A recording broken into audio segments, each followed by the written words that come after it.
This week on ANN, the first Seventh-day Adventist to be nominated for a U.S. cabinet position, Dr. Ben Carson, is sworn in as Secretary of Housing and Urban Development. A groundbreaking procedure for spinal pain is first performed at an Adventist hospital in Jamaica. And leaders in Fiji commissioned the territory's first mobile health clinic to provide care in a rural village. These stories and more coming up.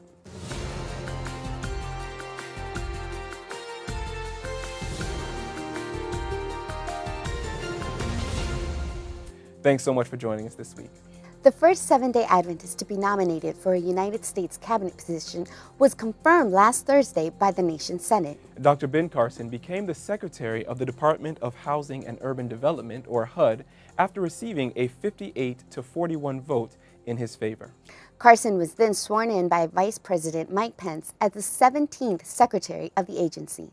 HUD was established to give all Americans, including low-income residents, a fair chance at affording houses. The agency also seeks to support community development and increases access to affordable housing free from discrimination. Dr. Carson is now responsible for HUD's annual budget of $40 billion with a B dollars, in addition to the agency's 8,000 employees. Carson previously served as the Director of Pediatric Neurosurgery at the Johns Hopkins Children's Center in the U.S. state of Maryland for nearly 30 years. You know, my entire professional life has been built around trying to give people a second chance at life and a quality life. And throughout my own campaign for president, it was wonderful seeing so many of my patients, thousands of them every place. Well, right now, our country is the patient. And it's not a Democrat or Republican patient. It's a patient. It's an American patient. And we have a duty to use the gifts that God has given all of us in order to heal that patient. I think we have the ability to do that, and I look forward to working with everyone to get that done. Thank you so much. A hospital operated by the Seventh-day Adventist Church in Jamaica recently became the site of a revolutionary treatment approach in spinal surgery that is poised to benefit patients around the world. A patient of the Andrews Memorial Hospital was the first to undergo a 4-level viscoelastic cervical disc replacement procedure on January 30. The procedure was performed by a team of doctors led by Harvard-trained and world-renowned orthopedic spinal surgeon Dr. Kingsley Chin. The team used an advanced technological device known as the Freedom Cervical Disc. Chin says the technology is ideal for treating painful degenerative spines since it closely mimics the functionality of a normal spinal disc. The disc took more than 16 years to develop and cost more than $85 million US. The leading surgeon entrepreneur, who is also a Seventh-day Adventist, saw the benefits of the technology and invested in buying it from the original group of founders so he could offer it in Jamaica. The company that created the disc, Axiomed Incorporated, is now owned under his health technology investment firm, KIC Ventures. Chin founded the firm in 2005 with the mission of advancing the standard of healthcare for patients worldwide. On another island nation, but on the opposite side of the world, Adventist leaders in Fiji are celebrating the church's first commissioned health mobile clinic. The official dedication ceremony for the vehicle took place in Suva, Fiji's capital city. The nation's Director for Wellness, Dr. Isameli Tukana, was among the 50 guests who attended the special event. During the ceremony, Dr. Tukana said, "As I have always maintained, the Seventh-day Adventist Church has the solution to the non-communicable diseases rampaging impact in this country. In this new mobile clinic can only further your resolve. The 15-seat Toyota minibus will travel to the Namoli village in southwest Fiji." The president of the Adventist Church in Fiji, Luke Narabi, remarked that he hopes all members in the nation will be inspired to meet the holistic needs of community members who have never heard the Advent message. Narabi said, "It is time for a complete restoration, physical, mental, spiritual, and social." To catch another glimpse of the leaders praying over the mobile clinic and to see other photos we featured on ANN, search Adventist Church on Instagram. A renowned gospel singer-songwriter, a professor and researcher, and a philanthropic couple. These four can now add living legend to their many titles, thanks to a local church in the U.S. state of Maryland who recognized them for their extraordinary contributions for mental health awareness in their communities. Richard Smallwood, Kay Redfield Jamison, and Leroy and Lois Peters were honored at the Living Legends Awards for Service to Humanity. The gala took place at the Emmanuel Brinklow Seventh-day Adventist Church on February 25. The theme for its 12th year was Removing the Stigma of Mental Illness in Our Communities. Six-time Grammy-nominated Richard Smallwood spoke on how he struggles with depression as a public figure who is known for singing and about praise and healing. Kay Redfield Jamison is widely known for her biographical book, The Unquiet Mind, a memoir about mood and madness. Jamison's brave story as a woman who was diagnosed with manic depression as a youth who now practices as a clinical psychologist has inspired many to come out of the shadows of the shame associated with mental illness. And Leroy and Lois Peters, who are known by many Adventists as business owners who support many ministries of the Seventh-day Adventist Church and its institutions, unpack their story of supporting their son who lives with bipolar disorder.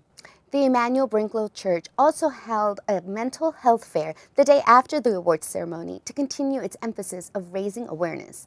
The fair was held in partnership with Washington Adventist University and Adventist Health Systems. More than 70 attendees heard from mental health professionals about managing depression, relating to loved ones with mental illness, and understanding mood disorders. Attendees also had the opportunity to meet in small groups to continue the conversation on how mental health affects various aspects of daily life. Who knew songs and dances could teach teenagers how to make wise choices related to reproductive health? See for yourself coming up. But up next, Oakwood University becomes a model campus in the United States for the promotion of healthy lifestyles.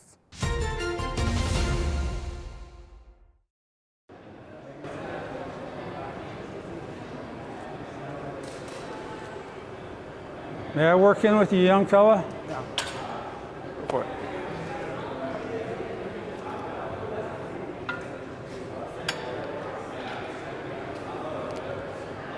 That's the way you do it. Gotta put a little weight on it. But I'll put it back up here for you.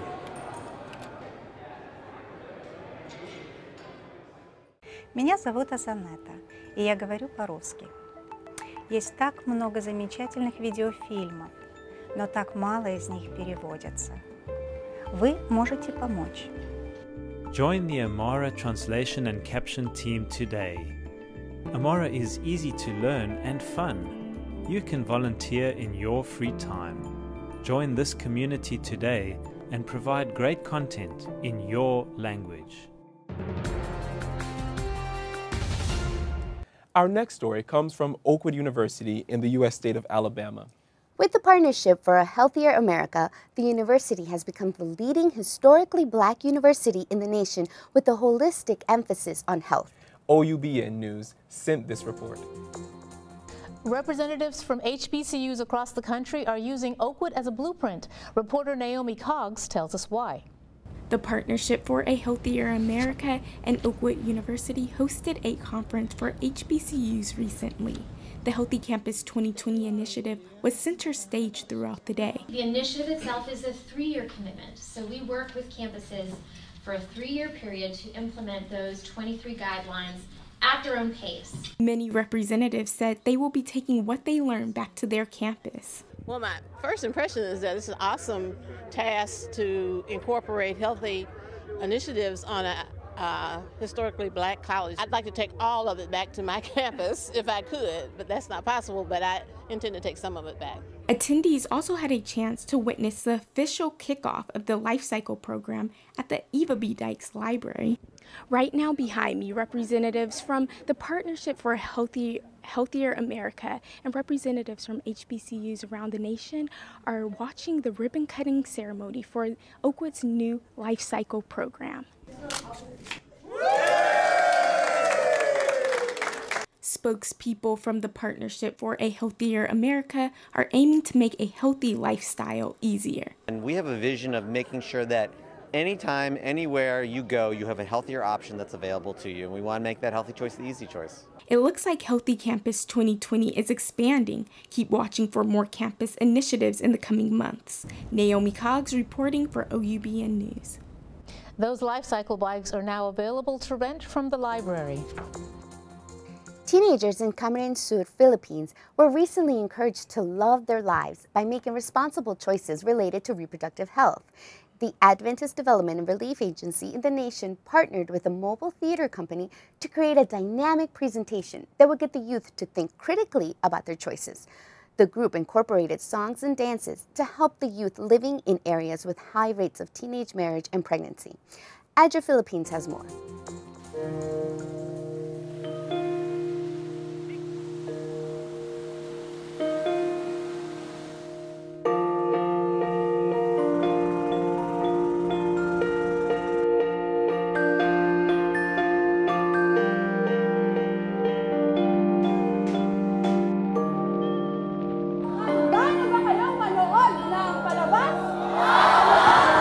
Itong reproductive health and gender issues nating mobile theater, it is part ng awareness campaign program in which yung main audience natin dito is the teachers and the students. Yung play, ang title Love Life, Love Your Life, maging winners sa Love at Life. So, kumbaga, specifically, the script was written and created for this project.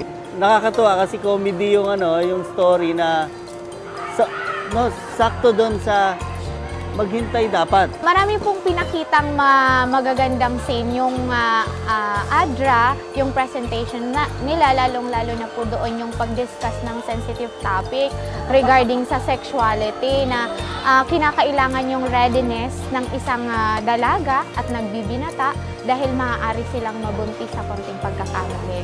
Parang bits lang talaga, so sabi nga na sobrang lawak ng topic para may pasok lahat, pero at least parang contextualize sa buhay ng mga high school kids na syempre naturally curious about these things. Gusto lang natin bigyan sila ng something na magti-trigger ng mind nila, na magko-contemplate sila na this is reality, na ngayon nangyayari na talaga to and we need to talk about it. Yun hindi na yung sa kanila, yung ilihim pa natin, mas maganda yun ng open ang discussion sa kanila.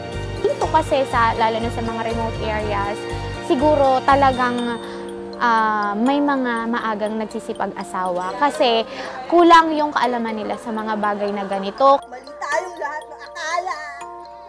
Hay, kanya para hindi magkamali at magulat sa maling akala, dapat lahat tayo ay well-informed. Mas tumatak sa puso ng mga bata, lalo na yung may mga humorous lines na binibitawan yung mga character. Nakaka-relate yung mga estudyante dahil kilala nila kung sino yung mga yun, kumbaga sa kanilang sariling kaklase o barkada. Siyempre, mas natuwa ako dun sa mga nagpe-play kasi first time kong makanood ng ganon siyang Pero mas natuwa ako kasi pinaparating nila sa aming mga kabataan yung tungkol sa sex nga po, yung tungkol sa para mapangalagaan po natin yung sarili natin. Kung ang palabas talaga associated with those kinds of moves, may palabas, mas madaling ma-impart sa mga bata. Ang tawagan dito parang informants parang performance that is supposed to inform. Mas epektibo po yung pagsasadula po ng kaysa po sa pagbabasa lamang dahil mas pinapakita po sa pagsasadula kung paano po natin gawin. I know that I'm contributing something, maybe a small thing, diba? Just acting for this play, that's an informants. But hopefully, diba, who knows, diba? That seed might grow. Sana huwag magpadalos-dalos sa usapang pag-ibig upang hindi magsisisaw. Ang pagsisex ng maaga ay walang patutunguhan sa buhay. Dapat huwag tayo magmadali para hindi po magkamali. Maraming salamat po sa pagbisita ninyo sa amin. Sana hindi po kayo magsawa na bumisita pa sa mga school para marami pang mga estudyante ang matuto at mabigyang linaw ukol sa sensitive topic na ito sa reproductive health and gender issues. Maraming salamat.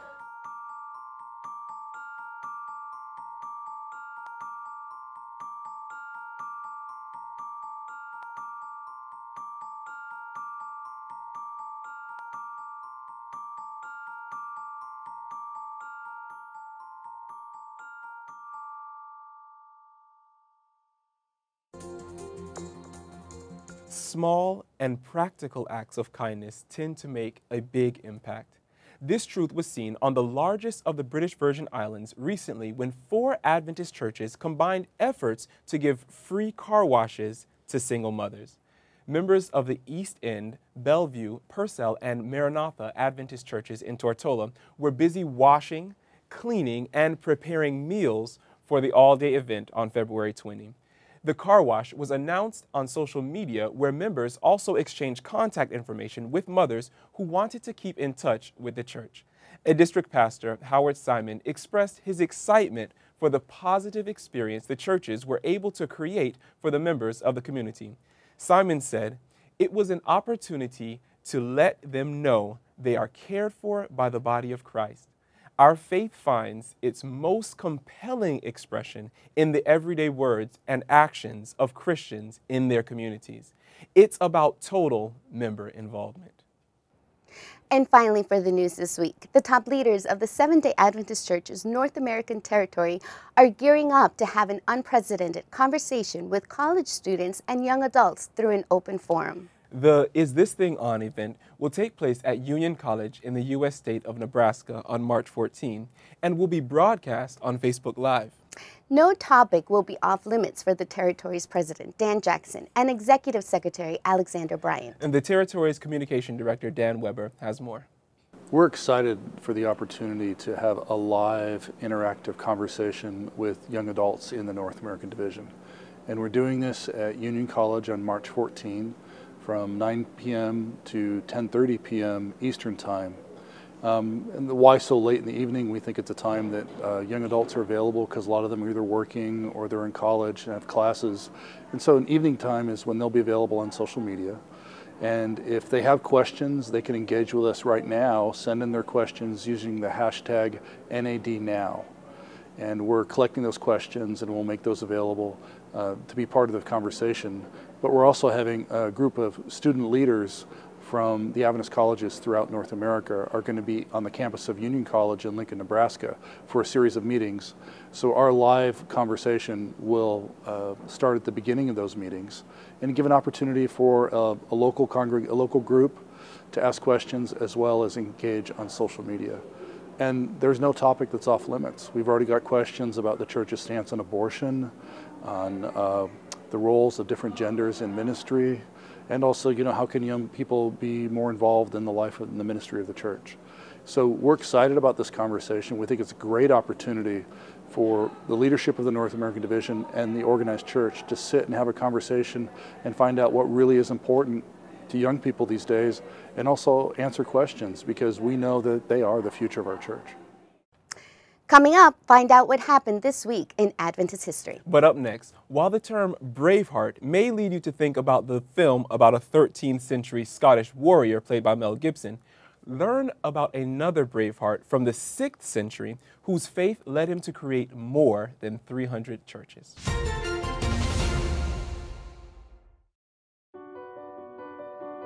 My daughter was sick and she had to go to the hospital. And I was still working outside of the home. So my job, they didn't trust me.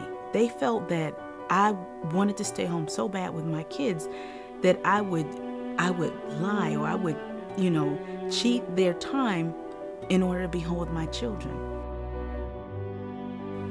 And when people don't trust you like that at a job, that just makes you feel like, why should I even be here? So again, I prayed and I asked God to just please help me out of this situation. Please, I know you know the answer. I don't know what else I could do.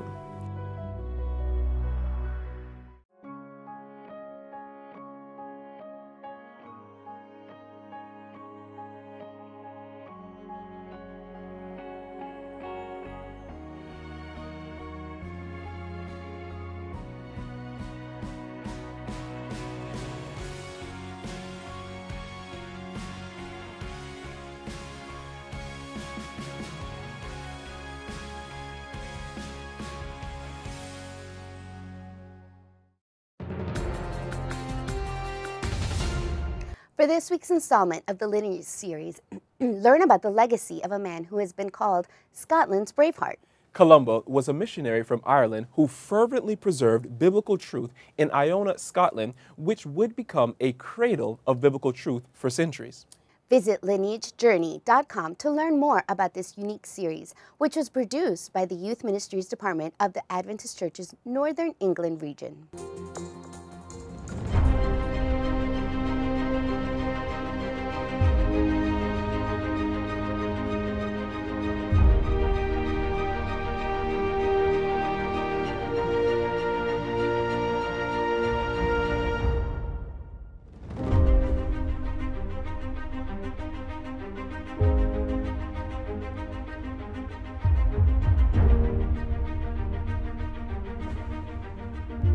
Whilst the long night of the Dark Ages covered Europe and darkness covered the people, the lamp of truth still shone brightly in Scotland and Ireland.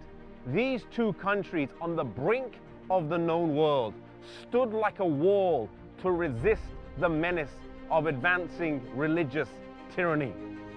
Scotland in particular, like the Waldenses in northern Italy, found in her rugged mountains a fortress.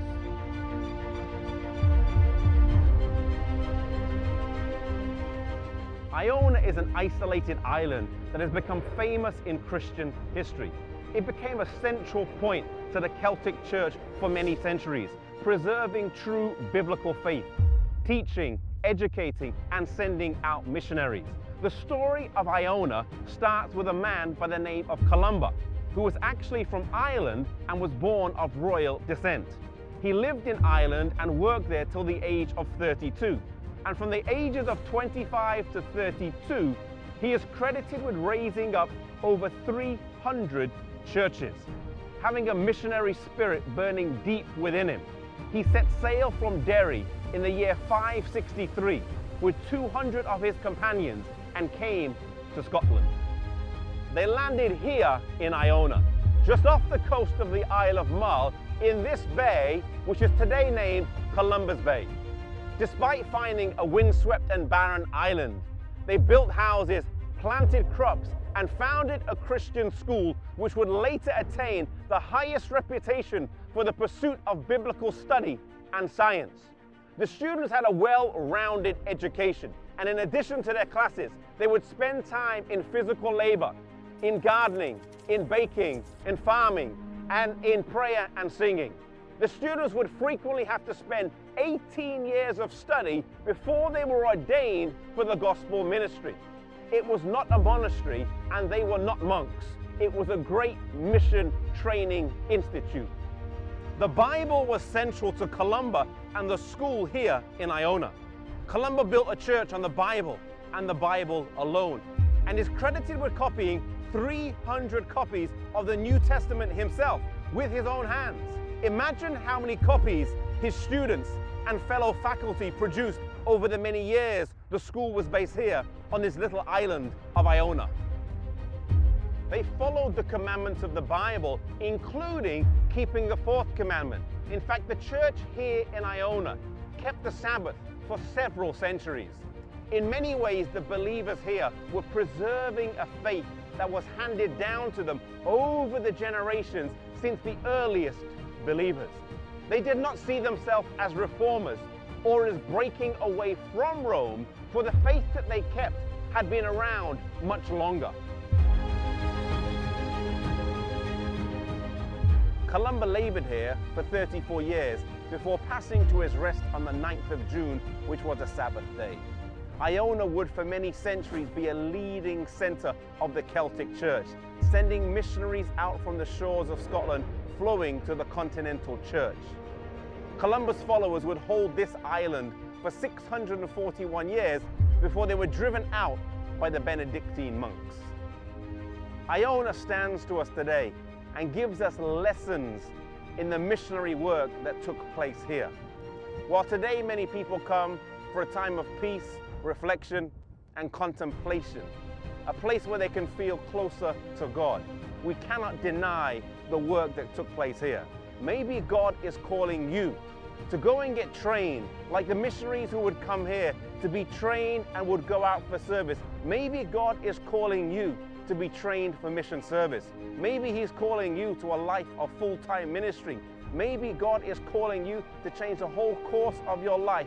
And if God is calling you, harden not your heart and follow the Lord's leading.